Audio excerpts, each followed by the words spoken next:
Good morning, remote learners. This is Dr. Shivers. I'm here for your morning announcements. Today is Tuesday, September the 22nd. It's a STEM day. I wanted to share a little bit more about some of the books that we've been reading at our house. The first book is called Guinea Dog. It's by a writer named Patrick Jennings. It's a book that my son James and I read this weekend, and we loved it. The main character here, his name is Rufus, and he gets a guinea pig named Fido that turns out to be much more than he bargained for. While it was not what he thought it would be at the beginning, this character encountered many changes that made him fall in love with his pet. I kind of thought about this with all of you because I know that you're in a setting in remote learning that you might not have planned originally, but we hope that you're loving it and finding advantages to it, just like Rufus found with Fido. The other book that you heard me talk about yesterday is one called Leading with Gratitude. It's a book right here that I got from the library. That's where I get all my favorite books so that I can share them with others. I'd love to just share a few other thoughts from this one as I wrap that up. I want you to know that we always try to assume positive intent. That means that we always see people as trying to do the very best they can and doing it well. We also try to walk in other people's shoes to understand the challenges. With adaptive leadership, we call that diagnosing a situation. We want to understand what's happening. So we need you to share those things so we can help understand. And then the last one is looking for small wins. Those can motivate us for next steps. So getting onto Zoom, participating in our classes, being able to submit on Canvas, being able to have those small wins means that we're learning and we stay motivated for what's to come. A few other thoughts from this book. This will be the last day I share about it, but I loved it so much I had to tell you a little bit more.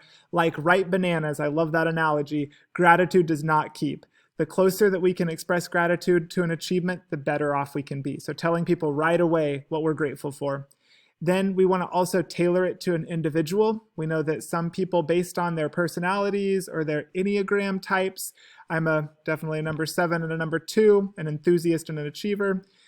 We have to tailor it to the individual. So we want to make it something that's special to each individual. And then giving gratitude helps reinforce our organization core values. And you know that our core values are setting goals, being responsible, being independent, being self-regulated, and the final one is being trustworthy. So we hope that you know those core values are one we want to reinforce a lot. And then the final quote I want to share is that gratitude offers an opportunity to put the flesh of specificity and on the bones of core values. So we can share those stories and those examples about how grateful we are that you're learning and that you're doing so well. So that was just my quick little book review from this book. Just wanted to say that I was glad to read it and hope to have you all reading and sharing more about books soon. I want to talk a little bit more about zones of regulation today. You remember from yesterday, the blue zone is that low state of alertness. When I was in some classrooms yesterday, I saw some students in the blue zone. So we want to try to re-energize you or help you get some rest ahead of remote learning time so that you're ready to stay engaged and active and in the green zone. If you're in the blue zone, your body and your brain might be moving very slowly. You might be feeling sad or sick or bored or tired. So we want you to be able to have that rest and get re-energized so that you can get into the green zone. The green zone is that regulated state of alertness. You're ready to learn. You can socialize. You're calm. You're happy. You're focused. You're content. That's where we hope that you're all living, in that green zone. Sometimes we go to the yellow zone. This is our slow down zone because we have heightened alertness and we might be starting to lose some control. We might be feeling stressed or frustrated or anxious, excited, silly, nervous, or confused. It might happen if we get bumped off of a Zoom or we don't know what we're doing with Canvas. There's a lot of examples with yellow zone. So we want to slow those things down and try to find ways to get to red, not get to red, but get back to green. In the red zone, we're at a time where we have to stop and we have to think. Often we've kind of flipped our lids. Our brains are in a very reactive mode. We might be feeling out of control or anger or rage or explosive. Those things happen. We totally understand.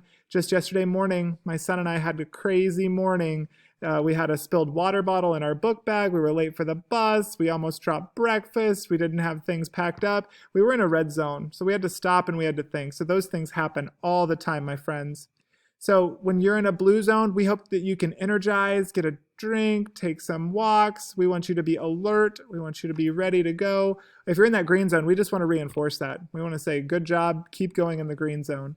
If we're in the yellow zone, we want to try to intervene before we get to the red. We call that really understanding our triggers and our environment, and we have to try to find some of the calming tools that might be helpful. We also want to lower our stress and then find appropriate ways at the right times to be able to get back to green. And then when we're in the red zone, safety's our priority. We want you to stay very safe.